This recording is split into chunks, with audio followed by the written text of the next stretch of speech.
Hoy, desde la Cátedra de Neuropsicobiología del Desarrollo, vamos a intentar poder desarrollar todo el tema de desarrollo postnatal del sistema nervioso, ya que este es un tema inacabado por los nuevos descubrimientos que se van desarrollando, pero vamos a intentarlo. Bien, normalmente los bebés nacen indefensos y frágiles y tienen 100 millones de neuronas, la mayoría desconectadas. Esto quiere decir que el 25% de las neuronas están conectadas para cuestiones muy básicas como son el llanto del bebé, la regulación de la respiración, la alimentación. Entonces, en el desarrollo postnatal se va a producir un fenómeno que es el de cableado neuronal, donde va a haber no solo desarrollo de los axones, sino el desarrollo de la arborización de las dendritas y el desarrollo de sinapsis. Otro fenómeno que es el de la mielinización del axón. Ustedes saben que la mielina es una grasa formada por fosfolípidos que actúa como aislante electroquímico del axón, es decir, protege al axón aislándolo, y obviamente la mielina está formada por, en el sistema nervioso central, la oligodendroglía, y en el sistema nervioso periférico por las células de Schwann, que van envolviendo al axón para actuar como aislante y produciendo esta sustancia química que es la mielina. ¿Para qué sirve la mielina? Y para aumentar la velocidad de transmisión del impulso nervioso a lo largo del axón. Y lo que se ha visto es que, si bien hay algunas neuronas que se llaman amielínicas, por eso axón no tiene mielina, se ha comparado y la velocidad del impulso nervioso es 100 veces más rápido. Este desarrollo de la mielina empieza en la etapa postnatal y va a continuar hasta los 20 años. Entonces, el primer fenómeno es el de cableado neuronal, el segundo es el de mielinización y el tercero, que es un fenómeno muy complejo, llamado de plasticidad neuronal, que lo vamos a desarrollar. Miren, el desarrollo postnatal arbitrariamente lo podemos dividir en una etapa temprana que se produce desde el nacimiento hasta el desarrollo de los niños a los 12 años. ¿Por qué se llama etapa temprana? Porque es la etapa donde hay mayor actividad dentro del sistema nervioso, que no es de división celular, sino de formación de conexiones entre neuronas y formación de circuitos neuronales. Y una segunda etapa, llamada etapa tardía, entre los 14 años y la vejez. En realidad también es arbitrario. ¿Por qué es arbitrario? Porque sigue habiendo actividad en cuanto a fenómenos de neuroplasticidad, pero el desarrollo de todos los circuitos más importantes del sistema nervioso se han desarrollado tempranamente y de acuerdo al estímulo que reciban del medio externo en esa etapa que va desde el nacimiento hasta los 12 años. En la etapa prenatal, en la etapa temprana, y estamos hablando obviamente del desarrollo postnatal, tenemos que decir que nacemos con el 75% de las neuronas desconectadas. Y bueno, desde que nacemos, el cerebro empieza a registrar estímulos que vienen del entorno y va a respirar, va a sentir frío, calor, se va a alimentar, va a experimentar apetito, va a experimentar el contacto físico, el placer y el dolor. Entonces, todas las neuronas, en base a la experiencia que van recibiendo del entorno, va a estimular la unión entre las neuronas y va a formar circuitos. Saben que la unión entre las neuronas va a ser realizada a través de esta arborización de las espinas dendríticas, es decir, el desarrollo de las dendritas, y obviamente también al desarrollo de los axones. Ustedes vean cómo tenemos acá las neuronas al nacer, que son pocas neuronas en realidad es la dotación de neuronas con sus axones que se han ido proyectando. Al mes de haber nacido, tenemos ya un despliegue de los axones y de las dendritas, y a los 6 meses se produce una gran arborización donde ustedes vean cómo las neuronas empiezan a conectarse entre sí, y ya para los 2 años de edad es muy claro el tipo de conexión que se han producido, que es enorme. Este es un desarrollo del sistema nervioso donde, si comparamos desde el nacimiento hasta los 2 años, este cableado neuronal es muy intenso. Se dice que hasta los 3 años de edad, es decir, desde que nacemos hasta los 3 años de edad, esta es la imagen de niños de 3 años de edad que están en su jardín o salita, cada neurona se va a vincular entre 1 y 10.000 veces, que es más o menos el dibujo que vimos hace un rato. Y el cerebro va a ser dotado de 10 elevada a las 13 sinapsis, eso es decir, que en las sinapsis van a ser 10 seguidas de 13 ceros. Es decir, el nivel de complejidad sináptica es enorme. Y esto va a engramar aprendizajes que le van a permitir a ese niño ir adaptándose de a poquito a su ambiente. Esta es una etapa, desde el nacimiento hasta los 3 años, donde hay una aceleración en el cableado neurológico y se producen infinitas conexiones córtico-corticales, es decir, se va a conectar la corteza parietal con la frontal, la parietal con la occipital con la occipital con la temporal, es decir, entre todas las cortezas se van a interconectar. Recuerden, así muy básicamente, que la corteza parietal es sensitiva, registra todo lo que es el tacto, dolor, vibración. La occipital es puramente visual, la frontal es motora, obviamente que también se desarrollan las funciones cognitivas, y la temporal es auditiva, pero tiene diversas funciones gustativas, olfatorias y en la memoria y los aprendizajes. En esta etapa temprana, entre los 6 y 12 años, las densidades siguen siendo muy intensas, es decir, las conexiones entre neuronas y la formación de sinapsis es muy intensa. Ustedes vean este dibujo, son niños, muy niños, que se están desarrollando, pero su cerebro es muy sensible a los estímulos del ambiente y se desarrollan de una forma muy intensa.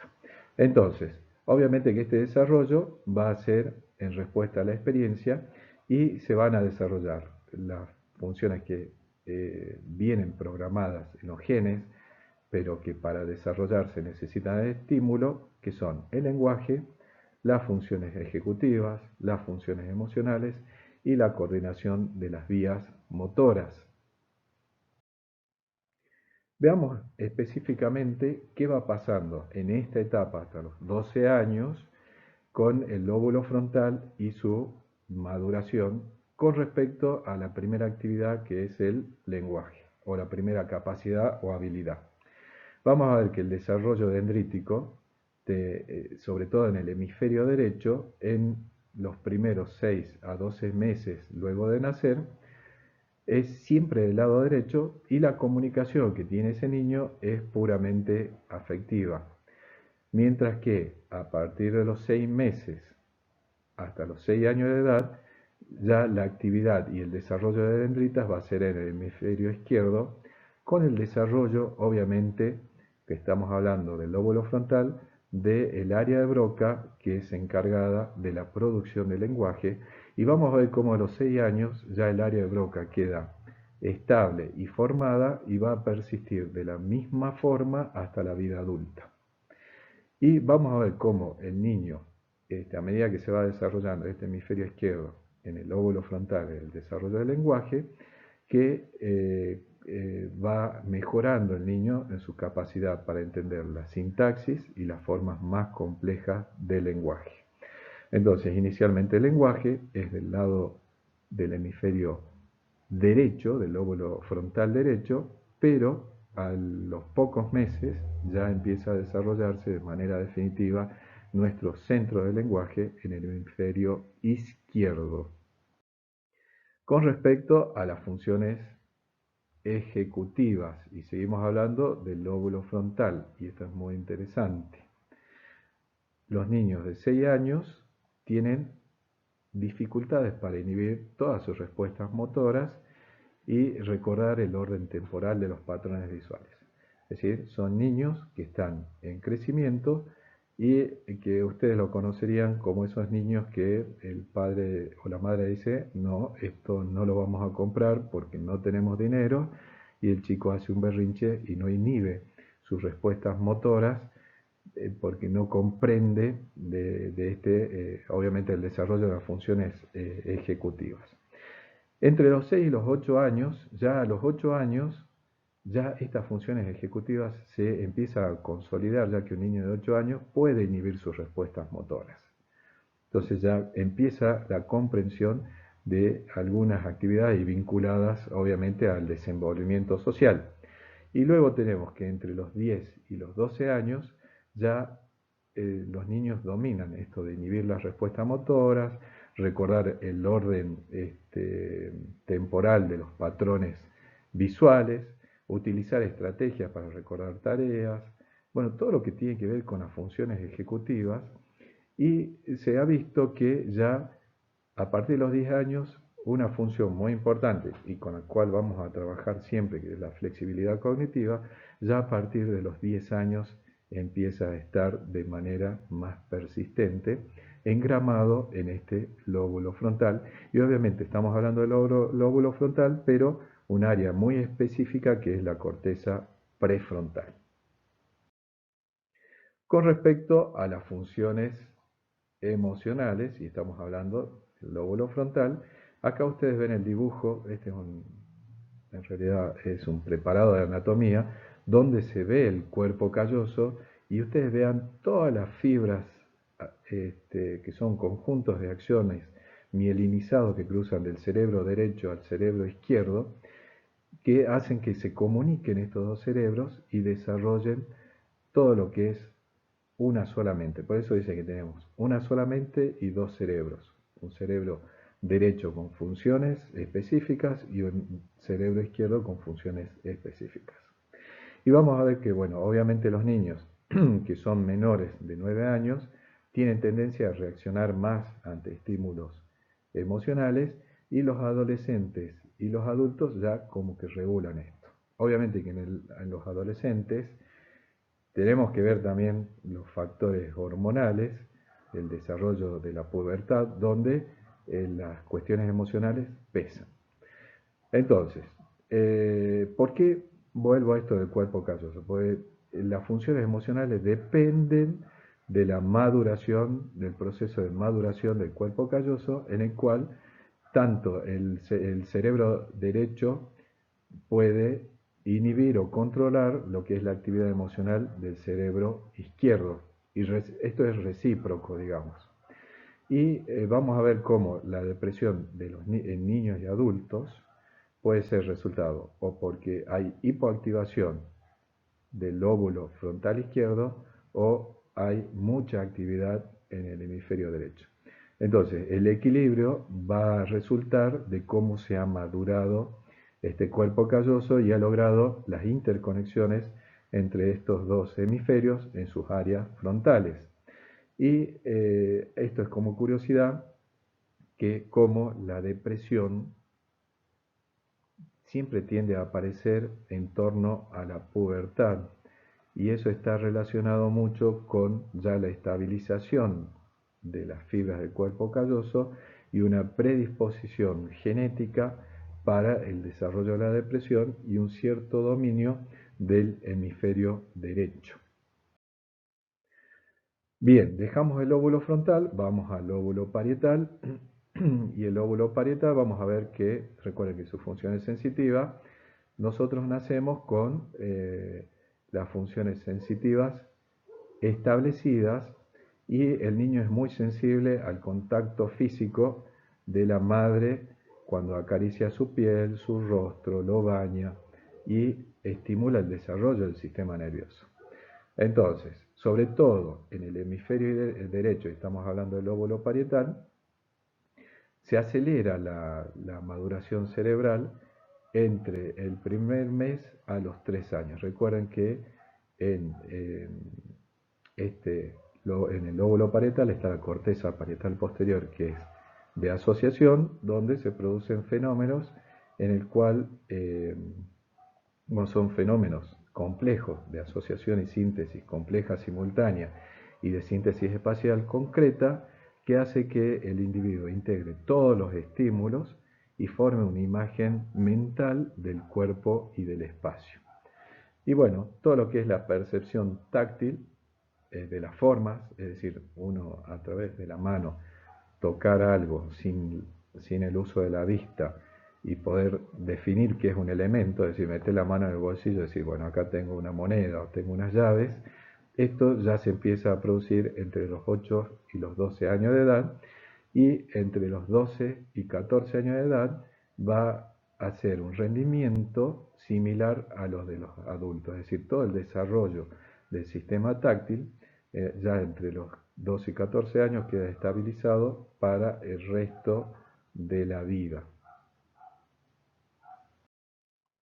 Con respecto al lóbulo occipital, los niños al nacer lleva su tiempo, digamos, hasta que adquieren pleno uso de su sistema visual, y el tracto óptico, que es el nervio óptico en sus distintas ramas, a las 6 semanas empieza a desarrollarse y se hace más intenso hacia los 3 meses.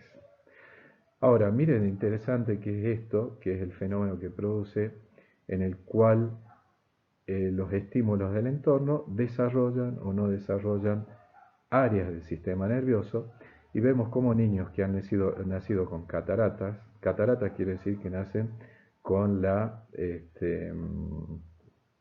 con una parte del ojo oscura y no entra la luz en el ojo.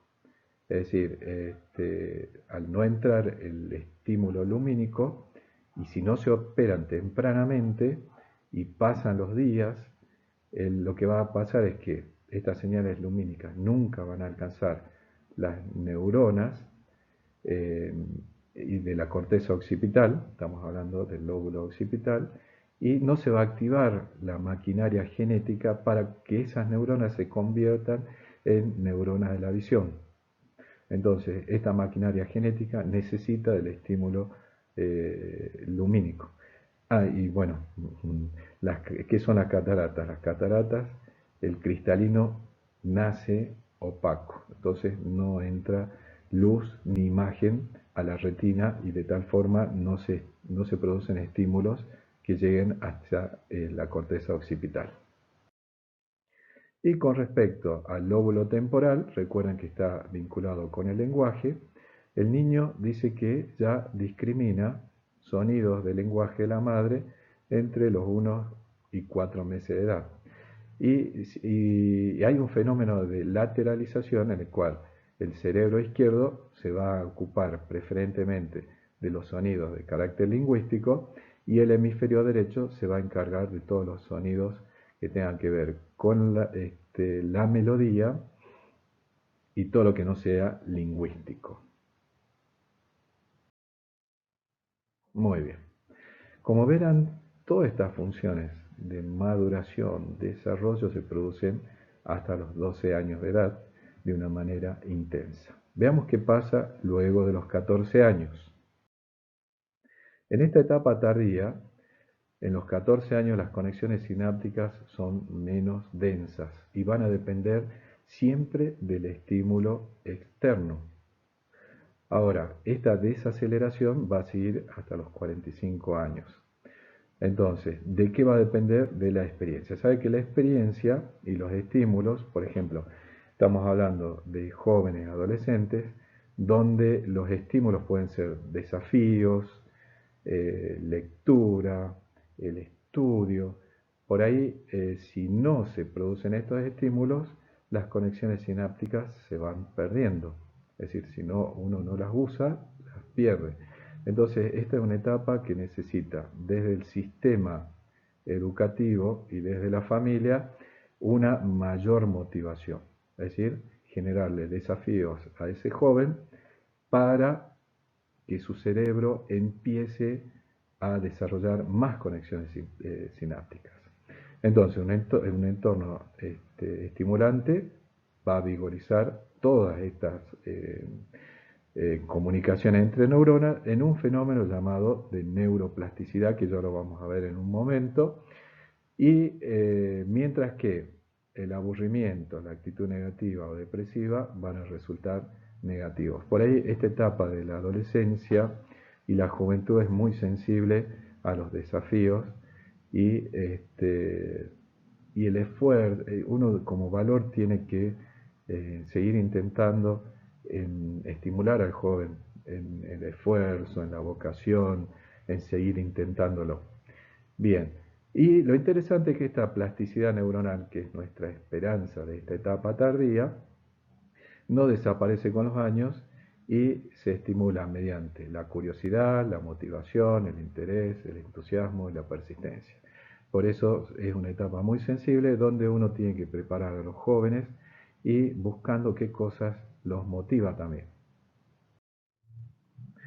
Entre los 30 y 35 de años, bueno, sigue el declive, que es lento e inexorable, pero es normal, digamos, es fisiológico, ¿no? Y acá es que uno puede aumentar la plasticidad neuronal y siempre aparece la palabra desafíos. Por ejemplo, yo les diría, eh, ¿cómo estimularía plasticidad? Si yo a la mañana me lavo los dientes con la mano derecha, empezar a usar la mano izquierda. Si me peino con la mano derecha, peinarme con la izquierda.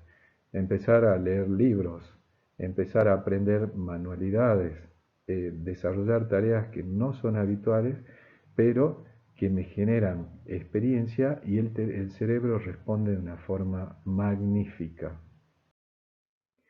Y en la etapa tardía, después de los 65 años, es mayor el declive, ya que el cerebro pierde un 10% de su peso y tiene 5 veces menos sangre le llega al cerebro. Pero les vuelvo a recordar que este fenómeno de neuroplasticidad está presente y requiere del estímulo necesario, el estímulo que haga que la persona, no importa la edad, desarrolle aprendizaje, desarrolle experiencia. A esta edad, aprender también otro idioma, una manualidad, estimula mucho el cerebro. Muy bien. Entonces, este fenómeno de la esperanza, que es la neuroplasticidad, ¿en qué consiste? Y vean acá, ven el dibujo de estas, como si fueran arbolitos que empiezan a hacer ramas y ramas y ramas y empieza a desarrollarse. Esto es lo que nosotros buscamos. ¿Qué es la neuroplasticidad? Es un fenómeno mediante el cual la experiencia, los desafíos, el aprendizaje van a ir moldeando el cerebro de una forma continua, ya sea digamos, de una manera continua, y si está el estímulo se desarrolla y puede quedar consolidado. Entonces, esto puede cambiar la estructura y función del cerebro, y la neuroplasticidad va a hacer que va a expandir y fortalecer aquellos circuitos que se usan más. Por ejemplo, si yo aprendo a tocar un instrumento, va a empezar a haber circuitos cerebrales en el cual el nuevo aprendizaje va a ayudar a ir dominando más ese instrumento musical. Y obviamente la neuroplasticidad va a debilitar aquellos circuitos que no son usados. Por ahí a mí lo que me da miedo es que estos circuitos, por ejemplo, lo que uno adquiere en la escolarización primaria, secundaria, terciaria, el hábito de leer es un hábito muy saludable y mantiene muy sano el cerebro, se va perdiendo con el tiempo. Y si luego no lo hago, esos circuitos van a terminar debilitándose. Ahora vean este dibujo que es a nivel del hipocampo, ¿no? Estamos hablando de neuroplasticidad, cómo en esta zona se produce algo que no se produce en otra parte del cerebro, que es la formación de nuevas neuronas, llamada neurogénesis. Ustedes vean acá cómo hay una neurona madre que, obviamente protegida por la glía, que son los astrocitos, y el aporte sanguíneo de nutrientes y oxígeno, va a hacer que se divida esa neurona, forme nuevas neuronas y estas migren y vayan desarrollándose tanto en sus dendritas como en sus axones. Entonces, la neuroplasticidad se encarga de la neurogénesis, es decir, produce neurogénesis y produce remodelación y reorganización neuronal con el fenómeno de sinaptogénesis, es decir, formación de nuevas sinapsis, y esto lo hace a partir del aumento de estas espinas de dendritas, de la formación de nuevos brotes axonales. Entonces va a fortalecer las conexiones que ya estaban o va a establecer nuevas conexiones.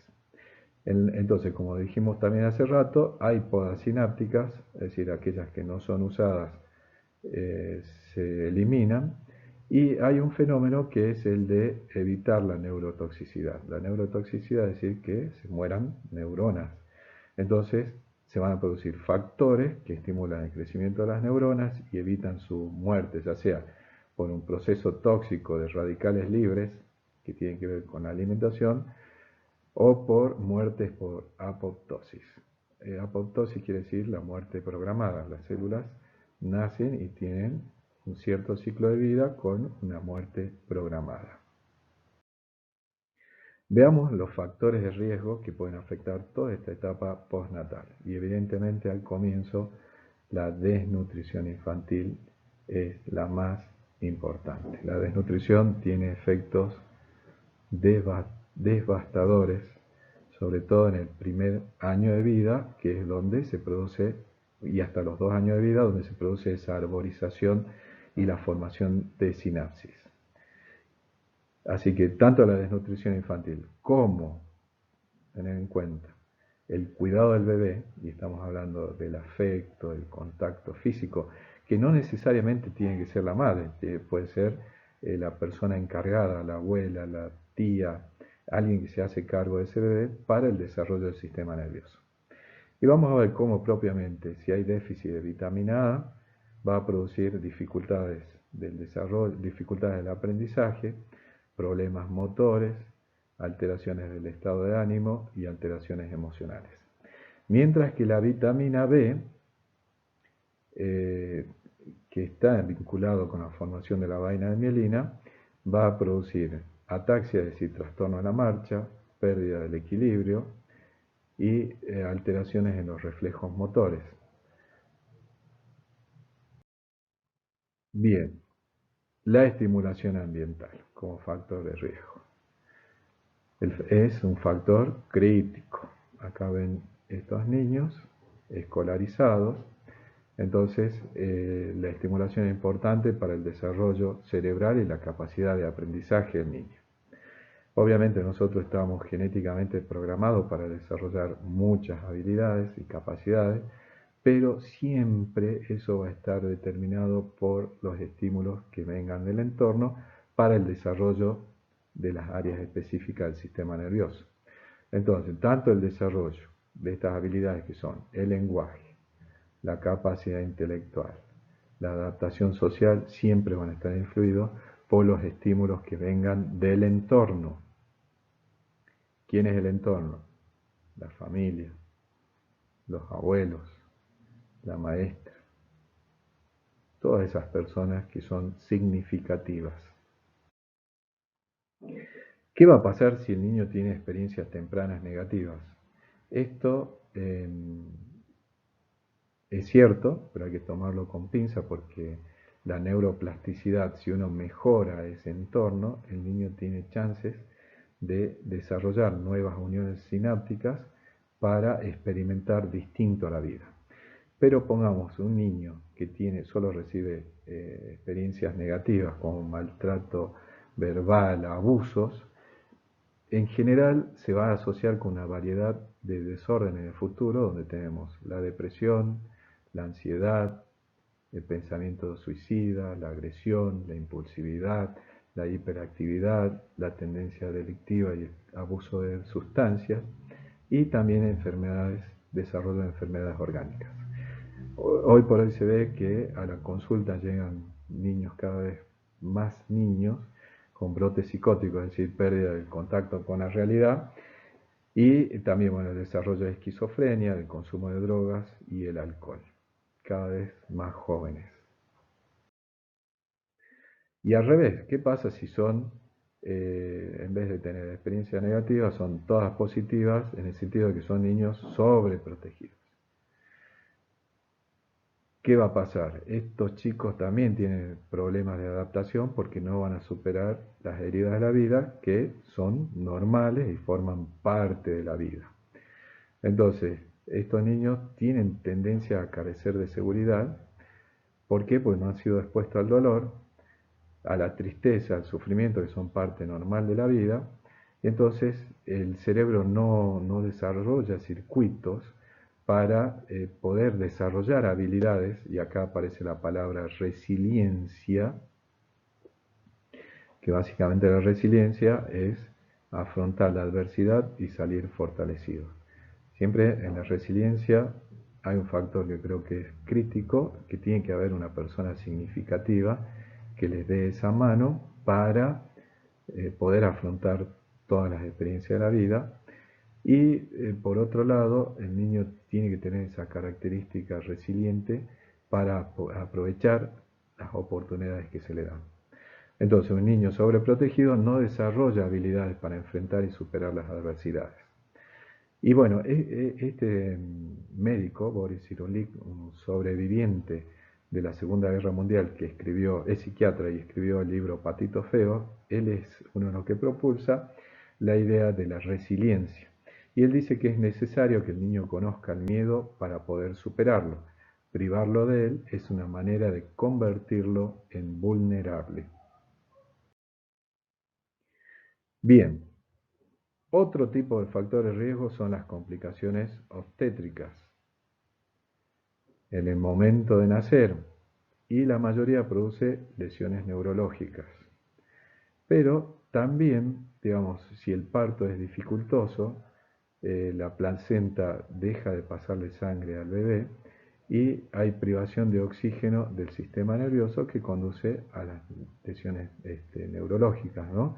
Y se ha visto también en el caso de la esquizofrenia que son niños, digamos, cuando en su niñez han tenido complicaciones obstétricas, por ejemplo, un parto de larga duración, o viene presentación de nalgas, o hay un desprendimiento de placenta, o vienen con circular de cordón, o han aspirado meconio. Y ya para ir terminando, hablamos de las toxinas ambientales. Y esta es una imagen que tiene acá muy real de las fábricas que contaminan el ambiente, o, o aguas que son contaminadas con el plomo. Y el plomo, lamentablemente, aunque sea a niveles muy bajos, produce problemas cognitivos en los niños y problemas del comportamiento. Y en caso de que haya intoxicación con plomo, produce una encefalopatía, es decir, cuando reciben altas dosis de plomo, y el niño puede tener convulsiones, letargia, ataxia, parálisis y a veces morir. Ahora, de los que han quedado secuelados, que es un 20 a 40%, tienen epilepsias, síntomas motores graves como hemiplegia y espasticidad y ceguera.